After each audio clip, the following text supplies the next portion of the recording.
Hi guys, it's Heidi. I'm coming to you with an update that was provided to the Hawkins County Commissioners on summerwells that disappeared on June 15th. There were a lot of reports out that were coming out this week that Summer got into trouble. She was at a swimming hole and she got caught up in the rocks, and a 15-year-old had to rescue her. Her mother, Candace, is denying that ever happened. She said she did take Summer to the swimming hole after she dropped her mother off at the emergency room. She's also changed her story a little bit. At one time, she said that she and the mother, which is, I guess, Summer's grandmother, were out planting flowers in the garden, and Summer went in the house. Now she's saying that she was actually in the grandmother's trailer helping her with the brace, and then when she got back to the house, she asked the boys where was Summer, and they said she was downstairs playing. She said she hollered downstairs and no Summer. She went downstairs, she wasn't there. She also states that she went back to the grandmother's house to get her phone to call 911 because her phone does not, the grandmother's phone is the only phone that was able to call 911. I don't know where that is true at because any cell phone you have is able to dial 911. Even if your phone is turned off, you still have access to calling for help. So let me just play this so you can hear this. But this is the update. This is the latest update, and it was released yesterday, if I'm not mistaken. No, I'm sorry, I was mistaken. It was released on the 21st. There's also reports going around that her brothers were removed from the home. I cannot seem to find that, which I'm fine.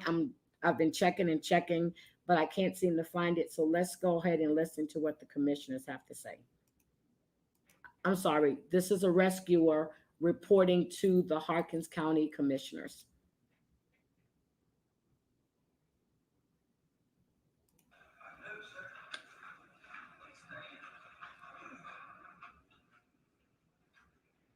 Lord, we thank you, Lord, for all you do for us. We thank you, Lord, for guidance. We ask for guidance. We thank you for peace. We thank you for love. We thank you for forgiveness.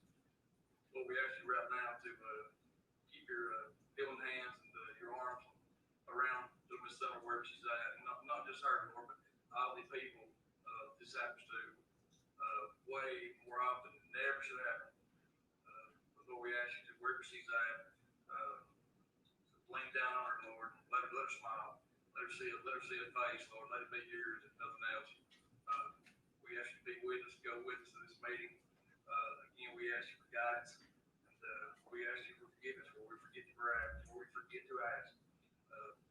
Forgive us our sins and shortcomings. In your name we pray. Amen. Her large scale Beech Creek operation still continues. The initial call came out from that on June 15th. Some questions on that we obviously won't be able to answer at this time, with that being an ongoing investigation and an ongoing operation. Call was received on the 15th of June. 16 Amber Alert was issued, which continues to be active at this time. CBI and Hawkins Sheriff's Office and lead law enforcement agencies, Churchill Rescue Squad is the lead ground search operations agency. Over 100 agencies from the eastern United States is involved with that event. And I don't want to step into anybody else's arena here, so I just listed some things that was EMA involvement. Just EMA, as far as within my staff, we never lost communication on the ground. I've got AT&T FirstNet phones deployed with everybody in my department. I say I was out of town, we should be in FirstNet, but was able to stay in contact with my employees on the ground continuously throughout in the initial few days. The command trailer communication channel was deployed in 13 days. All our vehicles are being used with equipment, supplies, personnel, including our UTV. We use that UTV to deploy canine teams within those woods. So the dogs tire out back and when the environment's as hot as it was outside there at those events, we load those canines on that side by side with our handler. They've been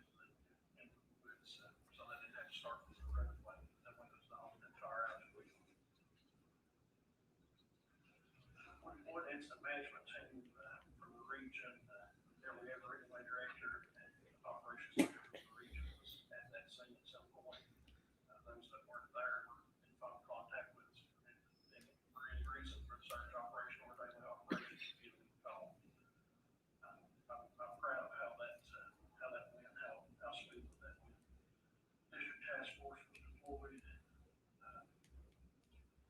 I served as overall EMA leader, point contact with county government, logistics.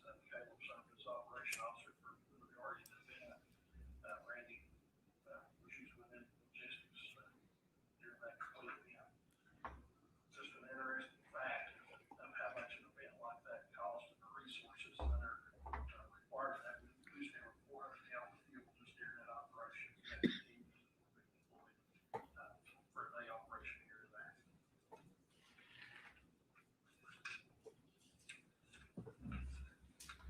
There's also communications issues in the initial couple of days of that event that got reported by media. Email on the 911 assisted in the 43,000 that ended up being AT&T's first event. Verizon and Tennessee Mesh Network. I'll let some of the other agencies speak on exactly what they ran into the first couple of days. But some of the neighboring counties. Those radios used with that Tennessee Advanced Communication Network sound objects being deployed. 911.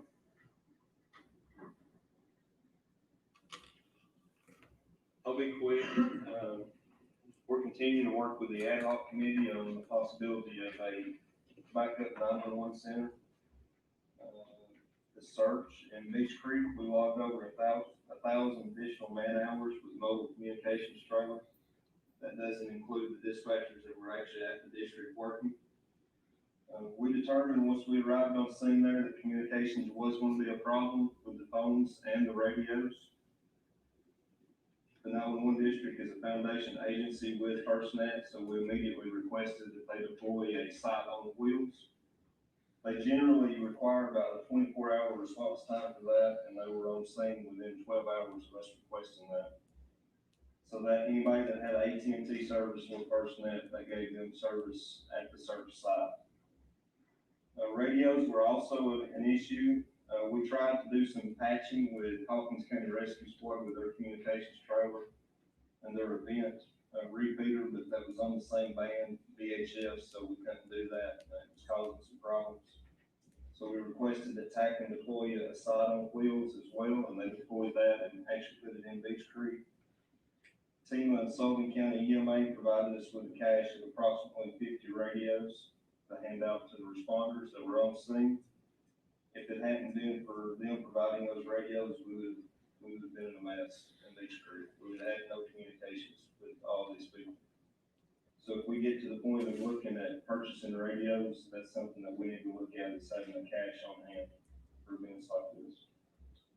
And I think that's about all I have. For year-to-date, Church Rescue Squad has ran a total of 224 dispatch calls to us. So those 224 dispatch calls, 97 of those have been EMS assists, 2 fire standbys. They ran 32 first responder calls to EMS since implementing that program, 80 motor vehicle wrecks, 2 search and rescues, 5 water rescue, and 6 other.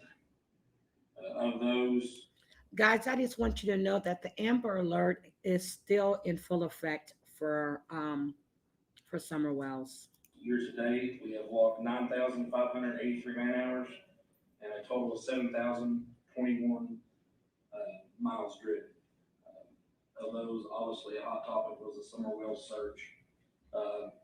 Church Rescue Squad logged a total, as of right now, this number has continued to grow as we work off and on during the search, 2,648 man hours.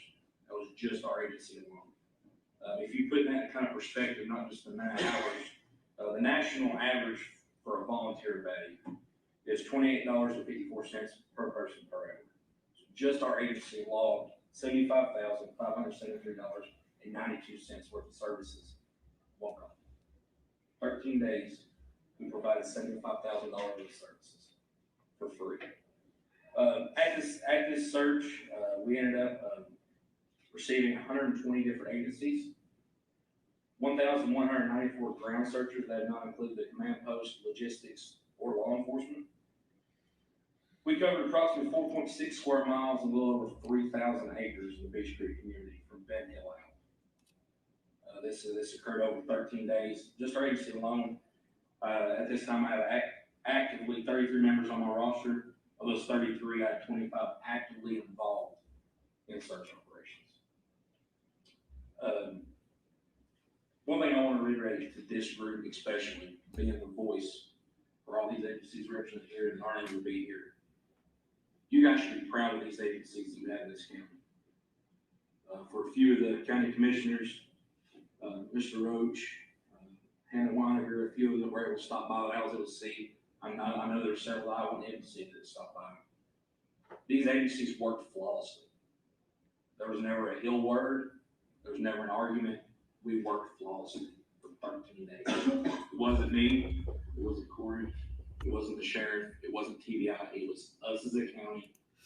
And guys, and the mother also stated that she was disappointed in the investigation because they would not force the neighbors to open their sheds or go search their neighbors' houses. So while he's giving us an update, Candace, Summer's mother, is not happy with the way the investigation was going. Outside the county and also nationwide from other states.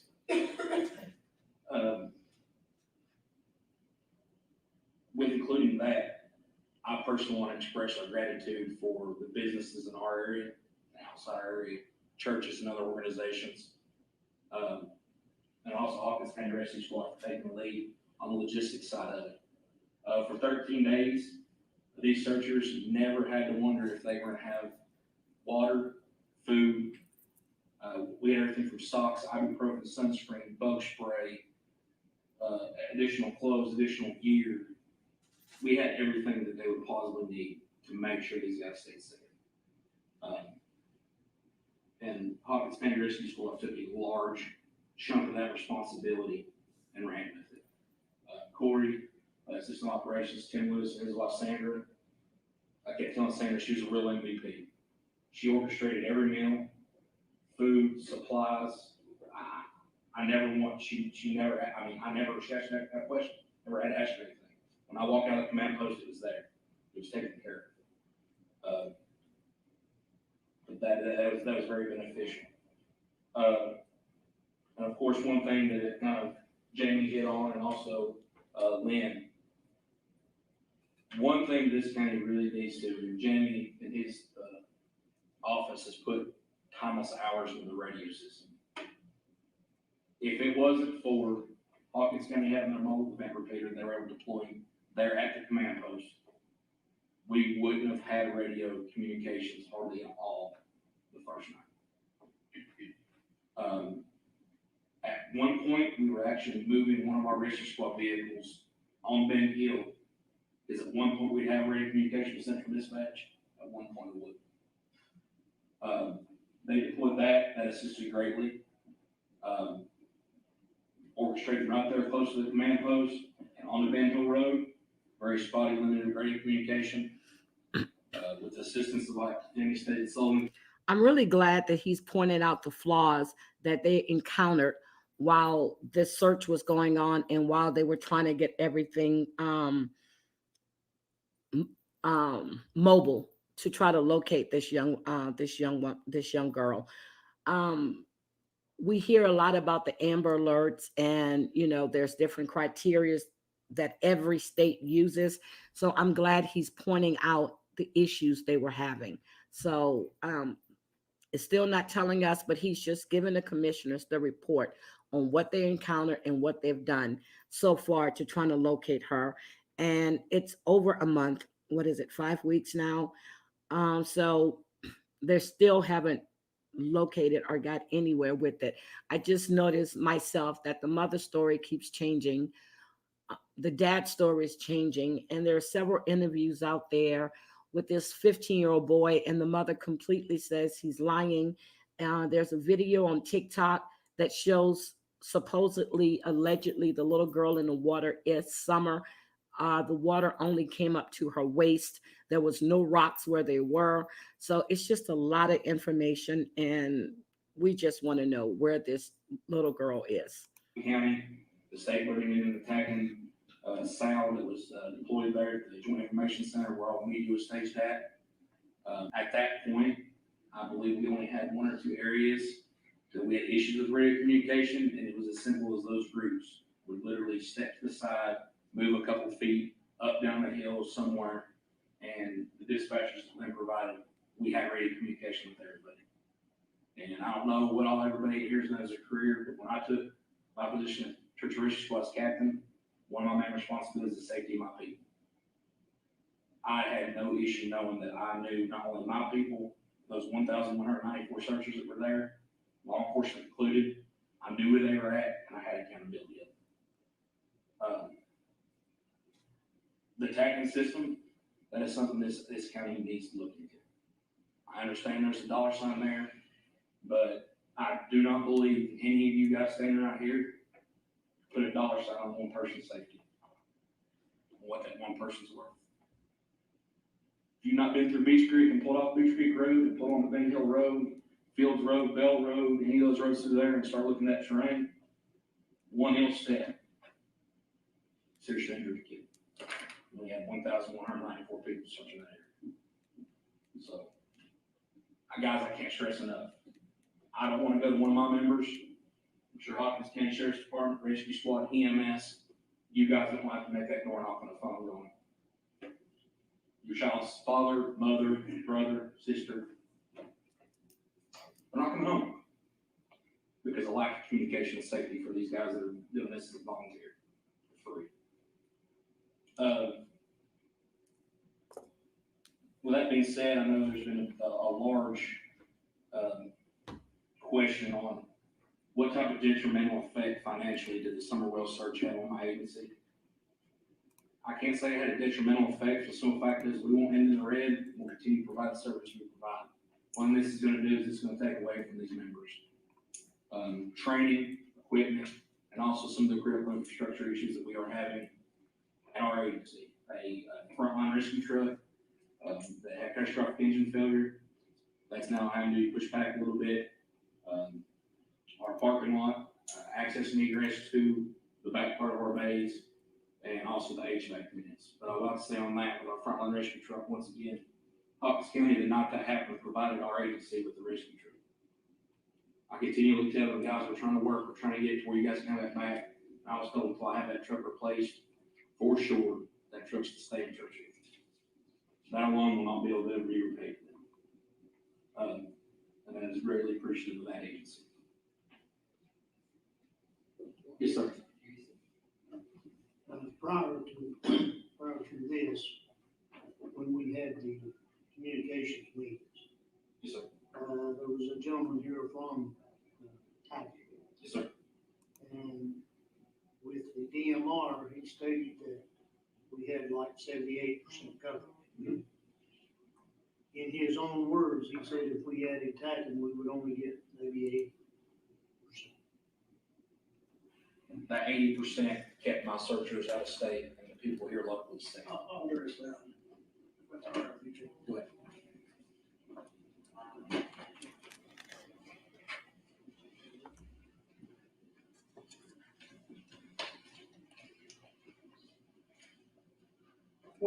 What we talked about during my presentation with DMR, we're getting into a different system here, which is TACN, which was also presented during the initial radio conversations. TACN owns their own frequencies. They're not limited. TACN can be built out as big as you can afford to build it out. They can provide that if you have one spot that doesn't have coverage, you're willing to spend the money to fix that site or that area, that they can fix it, but that comes at a great cost. And their flexibility there is on their own frequency. So some of those numbers were by how much money we were willing to put into that system. But it also gives advancements in the future. In 10 years, if you decide to build that site, or if they decide to build that site, they have frequencies to do it.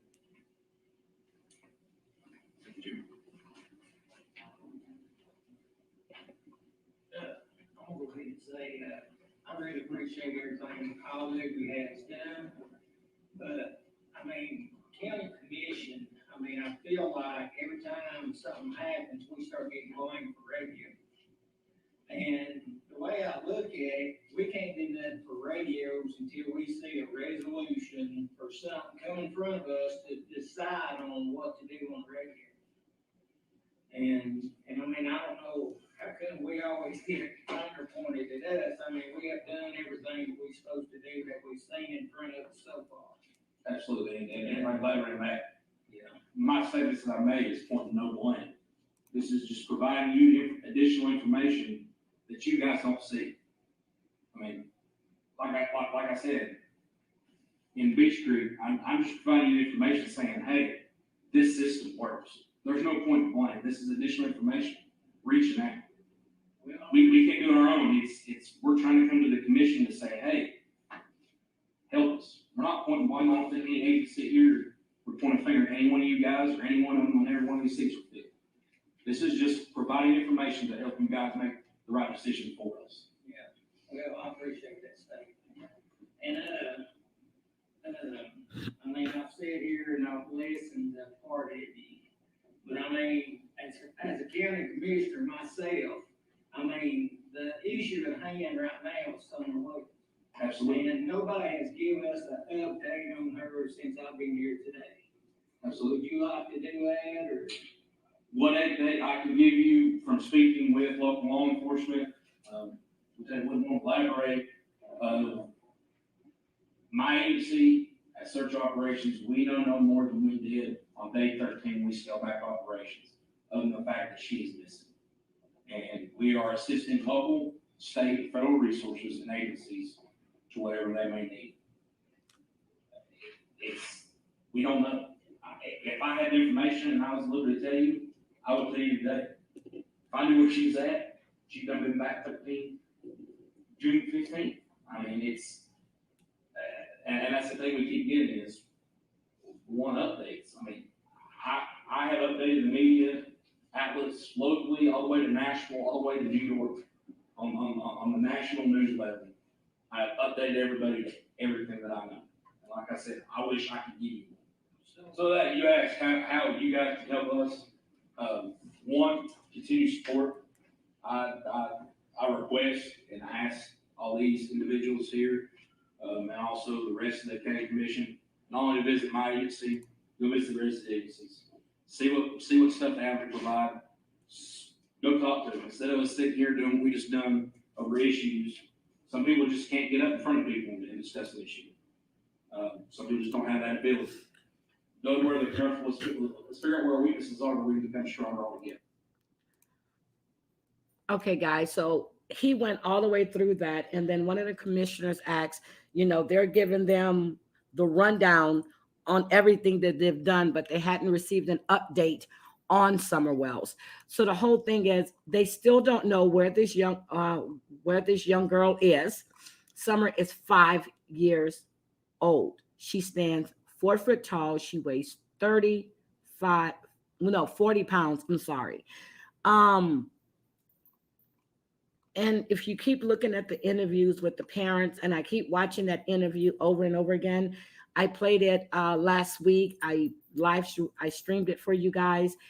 They're acting really strange. And now we're getting all of these new stories about how the mother actually, had took the grandmother to the emergency room, and the fact that supposedly, but she never put all of that in the story before. Well, she did. We didn't hear about it until a few days ago.